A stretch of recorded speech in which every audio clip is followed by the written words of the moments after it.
Bonjour à tous, c'est Zimbabwe. On se retrouve aujourd'hui pour une nouvelle vidéo de l'amour. Pour donc une nouvelle vidéo consacrée à une élection dans un pays d'Amérique du Sud. Après avoir étudié les présidentielles en Équateur, au Chili, au Pérou, nous allons maintenant étudier l'élection présidentielle colombienne de 2022, plus précisément le second tour. Donc de cette élection qui aura lieu dimanche et qui risque d'être très intéressant. Alors avant cela, il faut évidemment que je présente la Colombie.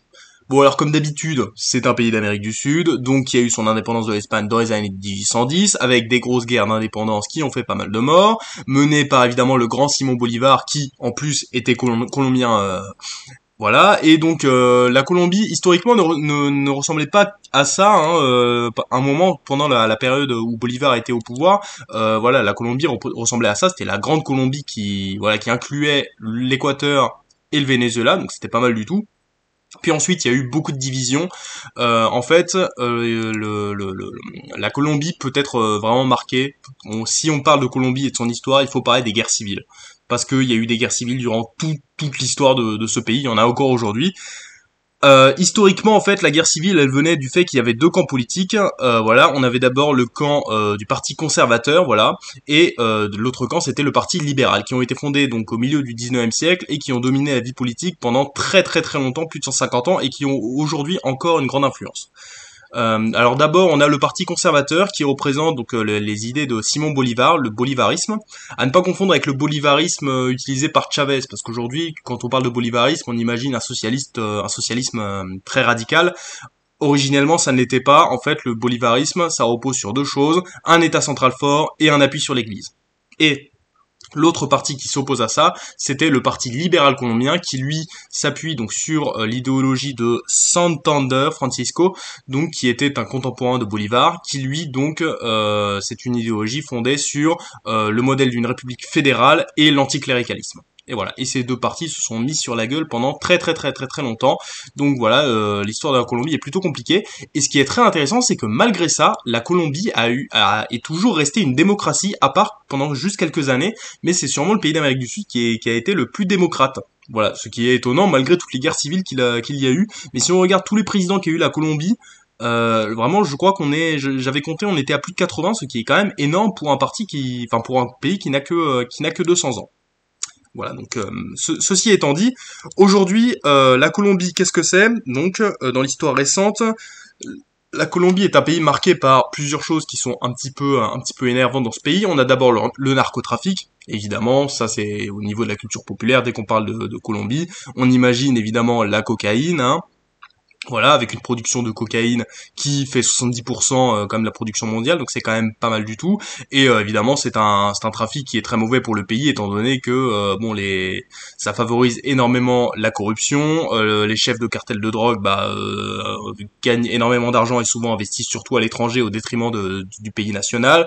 Plein de trucs très chiants comme ça. Et l'autre aspect qui vraiment ronge la Colombie, c'est les conflits armés, c'est-à-dire que depuis plus de dizaines d'années, on a des conflits, une guerre civile avec des guérillas marxistes. Voilà, et en fait, ce qui est très compliqué, c'est qu'à la base, c'était juste le gouvernement contre des guérilleros, et ensuite, on a des mouvements paramilitaires, pro-gouvernement plus ou moins, qui se sont mis à frapper les guérilleros, et du coup, en termes de d'état central et tout, c'est très compliqué pour la Colombie d'avoir, c'est pas un pays qui est très stable, et cette guerre civile a quand même fait plusieurs centaines de milliers de morts depuis 1964.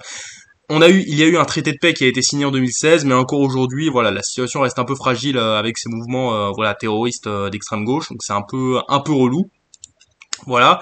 Et au niveau de la politique colombienne, dans l'histoire récente, la politique colombienne a été marquée par l'arrivée au pouvoir d'un homme. C'est en 2002 l'arrivée au pouvoir de Álvaro Uribe, donc qui s'est fait élire et qui était le premier président depuis plus d'un siècle à ne pas être issu des courants conservateurs ou libéraux.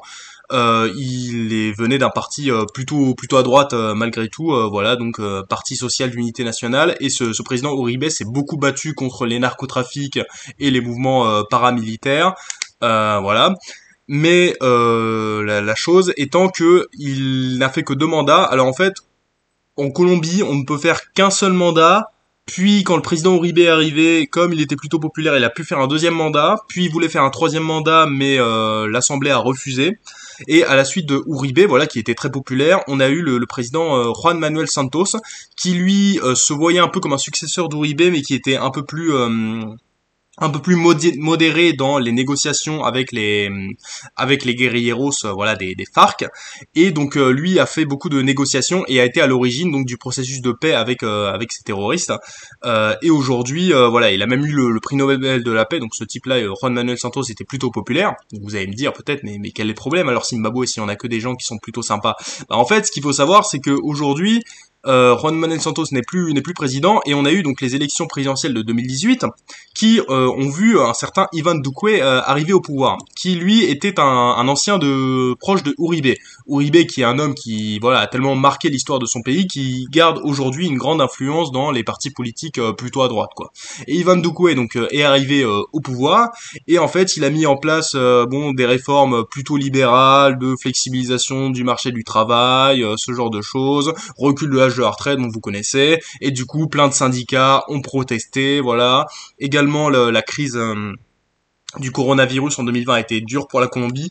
Vraiment, il faut avoir conscience que dans les pays d'Amérique du Sud, ça a été très très dur en termes de chômage, en termes de misère et tout, contrairement aux pays européens où il y a eu quand même beaucoup de mesures qui ont été mises en place par le gouvernement. En Amérique du Sud, c'était plus compliqué. Et en termes de morts, enfin en termes de morts par habitant, c'est dans les pays d'Amérique du Sud que le coronavirus a fait le plus de mal. Et aujourd'hui, donc voilà, on a le président Duque est devenu très impopulaire du fait du coronavirus et de ses politiques libérales. De fait, en 2022, il ne pouvait pas se représenter, étant donné que le président colombien n'a le droit de faire un seul mandat. De fait, pour l'élection de 2022, on se retrouve dans une situation où on avait donc, attendez, voilà, ici, on avait donc trois candidats. D'un côté, on avait le candidat de gauche, Gustavo Petro. Alors Gustavo Petro, c'est un homme très intéressant, qui est un ancien militant de la guérilla, voilà, dans les années 70-80, voilà, très radical. De ce côté-là, il ressemble un petit peu à Pedro Castillo, dont j'avais parlé dans l'élection au Pérou, celui qui est l'actuel président du Pérou, c'est-à-dire un ancien un ancien pro guérilla d'extrême gauche, qui ensuite voilà est quand même devenu plus modéré, mais qui reste quand même plutôt à gauche. Alors il a un programme disons de plutôt on va dire progressiste, il est issu des mouvements sociaux, il est contre l'oligarchie, contre le système économique néolibéral de l'ancien président Duque, et voilà il soutient voilà des réformes progressistes sur les femmes, les LGBT, et voilà il propose beaucoup de réformes sur la santé, sur les droits des travailleurs, ce genre de choses. Donc de ce côté-là, en fait, c'est un candidat de gauche classique dans un pays d'Amérique du Sud, voilà, ancien syndicaliste d'extrême gauche qui arrive. Vous allez me dire, ouais, bah Zimbabwe, il y a pas de problème dans cette élection colombienne. En fait, l'autre problème, c'est que pour la présidentielle, normalement, voilà, en fait, Gustavo Petro est celui qui l'a emporté, c'est-à-dire qu'il a fait 40% des voix, donc c'est quand même très fort, et c'est le favori pour être le nouveau président. Et en fait, pour le second tour, on se serait attendu à ce que ce soit le Federico Gutiérrez qui soit au second tour. Pourquoi? Parce qu'en fait, il est soutenu par le parti de l'ancien président, le parti parti de la U, donc le parti de l'unité, voilà, qui donc est un libéral classique conservateur, voilà, qui dit oui, Petro c'est un populiste et tout. Et moi, je me serais attendu un petit peu, j'avais regardé un peu l'élection en mai, à ce qu'il y ait un second tour entre la droite et la gauche, bah comme il y a au Chili, comme il y a eu en Équateur et tout. Bah en fait pas du tout. Bah en fait sûrement à cause du président Duque qui était très impopulaire, et ben du Gutiérrez s'est fait complètement avoir, et on a un autre candidat qui s'appelle Rodolfo Hernandez qui est arrivé au second tour, et c'est un candidat plutôt étrange, voilà. Alors en fait, il a été souvent comparé à Donald Trump dans le sens où c'est un candidat plutôt riche, qui fait des constructions de logements, qui vraiment est un peu très populiste dans le sens où voilà, il est connu pour être un peu vulgaire, il ne mâche pas ses mots. Il est très anti-corruption, voilà, parce qu'on sait que la corruption est un grand problème en Colombie.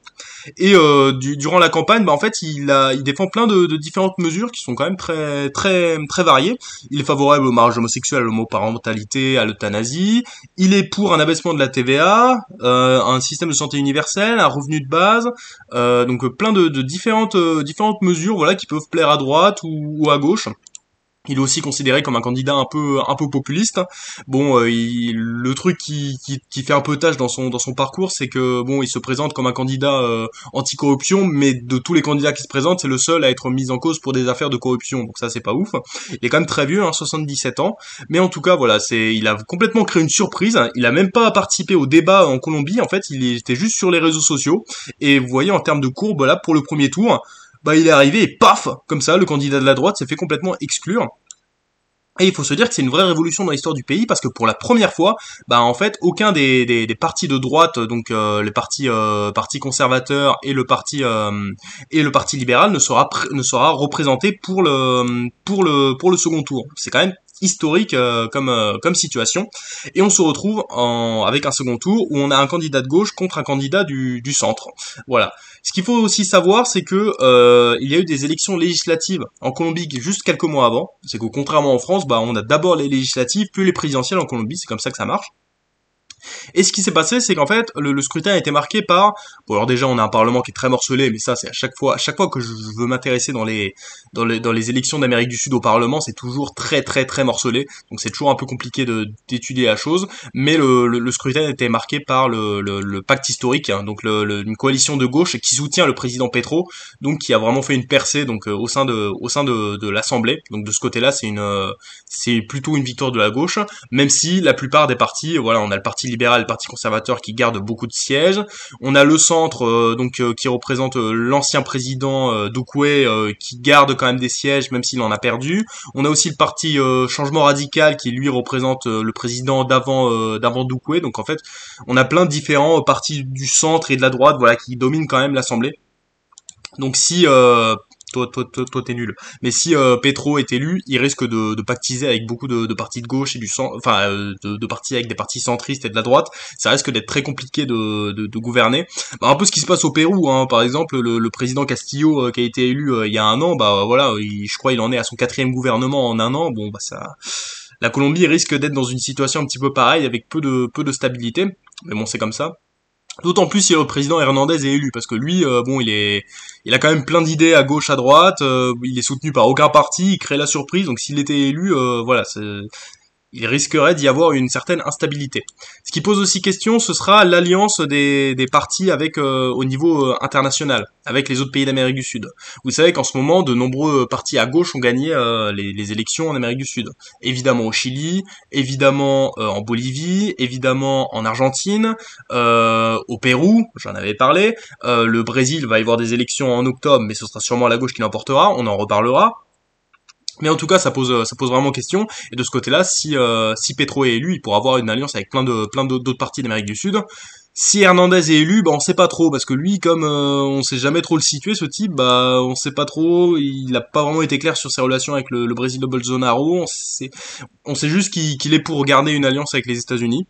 Mais en tout cas, voilà, il y a beaucoup d'incertitudes sur ce qui se passerait si Hernandez était élu. Voilà, alors que Petro, ce serait déjà plus clair. Mais en tout cas, sur les sondages au second tour, on voit que c'est quand même très contesté. Parce que les deux candidats, Hernandez et Petro, sont souvent accusés d'être plutôt populistes. Hernandez parce qu'il mâche pas ses mots et que voilà, il a un peu des idées à droite à gauche, et Petro parce que voilà, c'est quand même un ancien pro-guérilla, et dans certains discours il a dit que s'il perdait ce serait une fraude. Bon bref, c'est pas fou. Donc ça pose vraiment question. Et aussi on a la vraie question, c'est que vont faire les électeurs centristes, parce qu'on avait quand même une certaine abstention. Beaucoup d'électeurs centristes, voilà, qui votent normalement pour le candidat comme Gutiérrez. Bah, est-ce qu'ils vont aller voter pour Hernandez, qui est un candidat qui n'est pas forcément le plus sérieux possible, ou est-ce qu'ils vont voter pour Petro, ou est-ce qu'ils vont s'abstenir? Voilà, c'est-à-dire que si on additionne les votes d'Hernandez avec Gutiérrez dans une alliance contre la gauche, Hernandez devrait être le président. Mais est-ce que les électeurs centristes vont voter pour ce personnage un peu sulfureux? Ça pose vraiment question. Donc on est vraiment dans l'incertitude. Personnellement, je table quand même sur une victoire de Petro, parce qu'il est soutenu par des syndicalistes, parce que il a fait un score de 40%. Je pense qu'il y a vraiment une dynamique en Amérique du Sud qui est plus vers les partis de gauche, et le président Doucoué a vraiment fait des politiques libérales qui n'ont pas plu au peuple colombien. C'est mon petit prono, même si bon, mes pronostics, vous savez, ça n'engage que moi, je le dis à chaque fois. Mais en tout cas, voilà, on verra bien le destin de la Colombie, et si la Colombie va repasser à gauche. En tout cas, si la Colombie gagne enfin si la Colombie passe à gauche, ça fera vraiment une forte dynamique de la gauche en Amérique du Sud, comme ça avait été le cas au début des années 2000. C'est très intéressant. Voilà donc pour les présidentielles en Colombie. C'était Zimbabwe. Merci d'avoir regardé.